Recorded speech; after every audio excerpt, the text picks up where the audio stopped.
انتظار تھا، لیکن تم نہیں آئے، اس لیے تمہیں بلوایا ہے۔ حمزہ سینے پر ہاتھ رکھ کر کھڑا ہو گیا، پھر قدرے جھکا، سیدھا ہوا اور بولا، عالم پناہ آپ کا اقبال بلند ہو، خدا آپ پر اپنی رحمت فرمائے اور ایک طویل عمر اور صحت جیسی نعمت سے مالا مال کرے، آمین۔ عرض یہ کرنا چاہتا ہوں کہ مجھے حاضر ہونا چاہیے تھا، یہ میری غلطی ہے اور اپنی اس کوتاہی پر معافی چاہتا ہوں۔ اور دوسری بات، جب میرے ملک کی عزت کا سوال ہو تو امیر حمزہ میدان کیسے چھوڑے گا؟ نہیں، ہرگز نہیں، موت قبول ہے لیکن انکار نہیں۔ ہاں، اگر میرا ارادہ مقابلے کا نہ ہوتا تو خود فوراً حاضری خدمت ہو کر اعلان کر دیتا۔ شاباش، ہم کو تم سے یہی امید تھی اور ہماری دعائیں تمہارے ساتھ ہیں، لیکن امیر حمزہ یہ نوجوان خطرناک ہے، جسمانی نقصان پہنچانے کا ماہر ہے اور یہ کوئی اچھی بات نہیں۔ اس بات کو ہم پسند نہیں کرتے اور یہ بھی نہیں چاہتے کہ تمہیں کوئی نقصان پہنچے۔ امیر حمزہ مسکرایا اور بولا، کمزور دل والے نقصان اٹھا جاتے ہیں اور میرا دل کمزور نہیں۔ مجھے اپنی طاقت، اپنے فن اور اپنے رب پر بھروسہ ہے کہ اپنے ملک کا وقار بحال رکھوں گا۔ میں مقابلے کے لیے ہر وقت تیار ہوں۔ بادشاہ سلامت خوش ہو گئے۔ انہوں نے وزیر اعظم سے کہا، دیکھا وزیر اعظم، ہم یہی کہہ رہے تھے کہ امیر حمزہ ایک بہادر اور دل والا نوجوان ہے، وہ کبھی بھی لارا سے خوفزدہ نہیں ہو سکتا، لیکن تم ہم کو کہہ رہے تھے کہ امیر حمزہ کو بلوا کر اس کی رائے معلوم کر لی جائے۔ اب آپ دیکھ لیں ہمارے بہادر نوجوان نے کیا جواب دیا۔ وزیر اعظم کھڑا ہو کر بولا، آفرین ہے اس کے ماں باپ پر جنہوں نے اس کی پرورش کی ہے، میں نے بس ایک خدشے کا اظہار کیا تھا اور ابا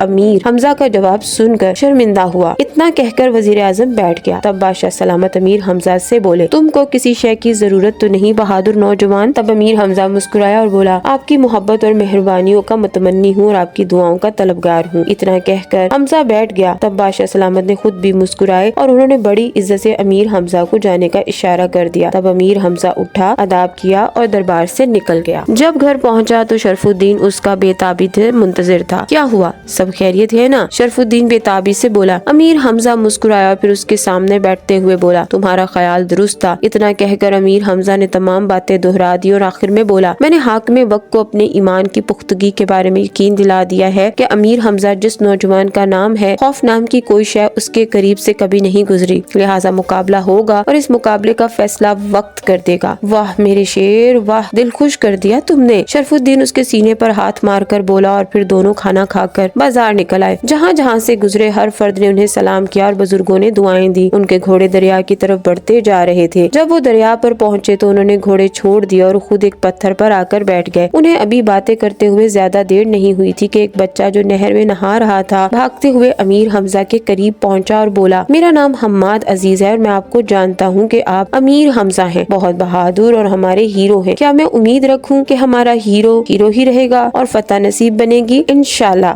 میں فاتحہ بنوں گا، امیر حمزہ بولا اور بچہ مسکرا کر کہنے لگا، اگر آپ فاتحہ بنیں گے تو مجھے اپنی شاگردی میں لے لیں، کیونکہ آپ میرے آئیڈیل ہیں اور میں آپ کے لیے اپنے رب سے دعا کروں گا، وہ آپ کی مدد کرے گا۔ امیر حمزہ نے اسے اپنے سینے سے لگا کر پیار کیا اور بولا، تم آج سے شاگرد ہو میرے، اس مقابلے کے بعد تم میرے پاس آ جانا، میں تمہیں ٹریننگ دوں گا۔ بچہ حماد عزیز خوش ہو گیا اور ہاتھ ملا کر پھر دریا کے پانی میں کود گیا۔ شرف الدین مسکرا کر بولا، واہ شاندار، بڑا جیدار اور بہادر بچہ ہے جو آپ کو استاد بنا گیا۔ بہرکیف ہم بات یہ کر رہے تھے کہ اس انسان لارا لوٹی کو کس خانے میں فٹ کیا جائے۔ حمزہ مسکرایا اور بولا، پتہ نہیں وہ کس نسل سے ہے اور اس کی قومیت کیا ہے جو دوسری بار میرے ساتھ مقابلہ کرنے کے لیے آیا ہے، حالانکہ ٹانگ پر چوٹ لگنے سے اسے دوبارہ یہاں نہیں آنا چاہیے تھا۔ یہ آدمی کون ہے اس کا پتہ کرنا ہے۔ پھر اس نے پورے 8 دن بعد مقابلے کا دن رکھا، آخر کیوں؟ کیا 1-2 دن بعد یہ مقابلہ نہیں ہو سکتا تھا؟ لہٰذا مسٹر شرف الدین میرے دوست، ہم لوگوں کو اس پر نظر رکھنا پڑے گی۔ شرف الدین بولا، نظر کیسے رکھیں گے؟ تمہارا مطلب ہے کہ اس کی مصروفیات پر نظر رکھیں اور یہ جاننے کی کوشش کریں کہ کہاں ٹھہرا ہوا ہے، اور میرا خیال ہے کہ وہ شاہی مہمان ہے اور اسے وہیں ہونا چاہیے۔ اتنا سن کر امیر حمزہ اٹھ کھڑا ہوا اور شرف الدین سے بولا، میرے دوست مجھے وزیر اعظم سے ملنا پڑے گا، باقی باتیں آ کر بتا دوں گا۔ اتنا کہہ کر امیر حمزہ ایک دم اٹھ کھڑا ہوا اور گھوڑے پر بیٹھ کر شرف الدین کو دریا کے کنارے تنہا چھوڑ کر دربار تک چلا آیا۔ اس نے اندر پیغام بھجوایا کہ اسے وزیر اعظم سے ملنا ہے، لہٰذا اسے فوری طور پر وزیر اعظم تک پہنچایا گیا۔ کیا بات ہے حمزہ،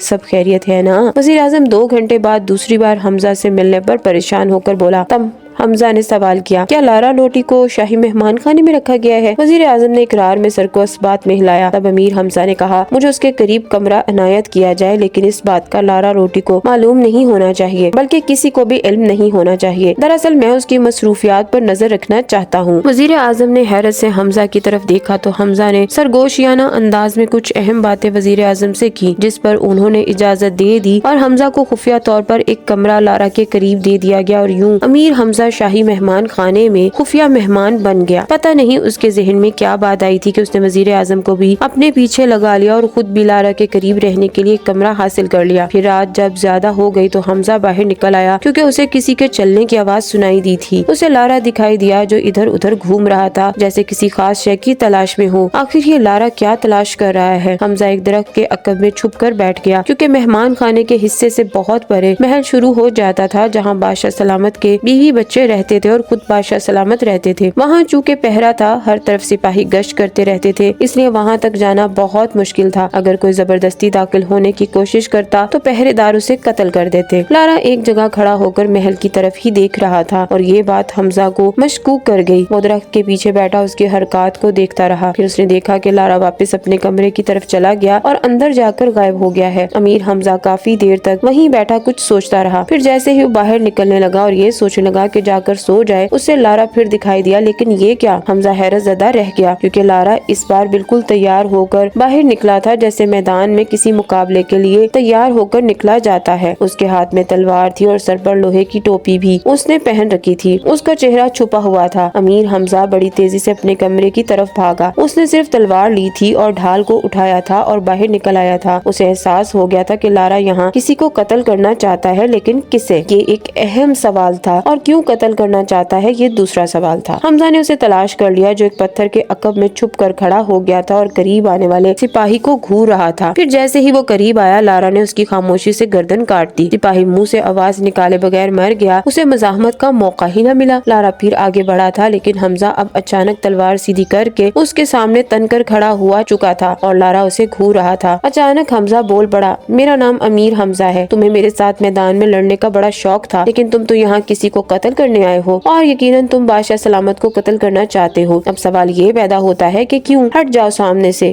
لارا گرایا، ورنہ تمہیں قتل کر دوں گا۔ اتنا کہہ کر وہ اس پر چڑھ دوڑا، لیکن حمزہ غافل نہیں تھا۔ شور سن کر پہرے دار سب جمع ہو گئے۔ تب امیر حمزہ زور سے بولا، خبردار کوئی ہم دونوں کے قریب نہ آئے۔ میرا نام امیر حمزہ ہے اور یہ لارا ہے جو بادشاہ سلامت کو قتل کرنا چاہتا ہے۔ اس نے ایک سپاہی کو موت کے گھاٹ اتار دیا ہے، لہٰذا میں اس سے اکیلا ہی مقابلہ کروں گا، اور اگر یہ مجھے قتل کر دے تو پھر تم لوگ اس پر حملہ کر سکتے ہو۔ اتنا کہہ کر امیر حمزہ لارا پر ٹوٹ پڑا۔ ادھر سپاہیوں نے خطرے کا بگل بجا دیا تھا اور اچانک جوک در جوک پہرے دار اس طرف دوڑ کر آئے تھے۔ اب لارا تو تابڑ توڑ امیر حمزہ پر تلوار سے حملے کر رہا تھا اور امیر حمزہ اس کے ہر وار کو بچا رہا تھا۔ اس نے نہ تو ذرہ پہن رکھی تھی اور نہ ہی سر پر لوہے کی ٹوپی تھی جس سے وہ لارا کے وار کو بچا پاتا۔ اسے تیاری کا موقع ہی نہیں ملا تھا، البتہ لارا بالکل تیار ہو کر آیا تھا۔ دونوں کی تلواریں آپس میں ٹکرا رہی تھیں، آوازیں پیدا ہو رہی تھیں۔ محل کے ایک حصے میں وزیر اعظم خود اپنے بیوی بچوں کے ساتھ رہتا تھا، وہ بھی وہاں آ گیا تھا اور ایک عجیب منظر کو دیکھ رہا تھا۔ اچانک امیر حمزہ نے وزیر اعظم کو دیکھ لیا اور چلا کر بولا، جناب عزت مآب وزیر اعظم صاحب، یہ لارا بادشاہ سلامت کو قتل کرنے آیا تھا اور اسی نیت سے اس نے تیاری کر رکھی تھی۔ اس نے محل کے اندر جانے کے لیے ایک سپاہی کو مار ڈالا ہے اور میں چاہتا ہوں جب تک میرے بازوؤں میں جان ہے اس سے مقابلہ کرنے دیا جائے۔ وزیر اعظم بھی چلا کر بولا، گھبراؤ نہیں، یہ تمہارا شکار ہے، تمہارے نزدیک کوئی نہیں آئے گا، تم مقابلہ جاری رکھو، لیکن اس کو جان سے مت مارنا، اسے زندہ سلامت بادشاہ سلامت کے سامنے پیش کیا جائے گا۔ اور امیر حمزہ جو تلوار بازی کے جوہر دکھا رہا تھا، اچانک اس نے ترچھی تلوار لارا کی ٹانگ پر دے ماری اور وہ چیخ کر لڑکھڑا گیا، لیکن اس نے ہمت نہیں ہاری کیونکہ ٹانگ پر اسے بہت گہرا زخم نہ آیا تھا۔ اور پھر ایسا ہوا کہ پورے 30-40 فوجی جو محل میں مختلف جگہوں پر پہرا دے رہے تھے، سب اکٹھے ہو گئے اور اپنے سامنے ایک عجیب و غریب لڑائی کو دیکھ رہے تھے۔ وزیر اعظم کی وجہ سے وہ دخل نہیں دے رہے تھے، ورنہ لارا کو سب مل کر قتل کر ڈالتے۔ اچانک حمزہ نے اس کے بازو پر بڑا خطرناک وار کیا اور لارا کا بازو کٹ کر گر گیا اور لارا کراہ پڑا، لیکن وہ ہار ماننے والا نہیں تھا۔ اب وہ ایک بازو سے لڑ رہا تھا۔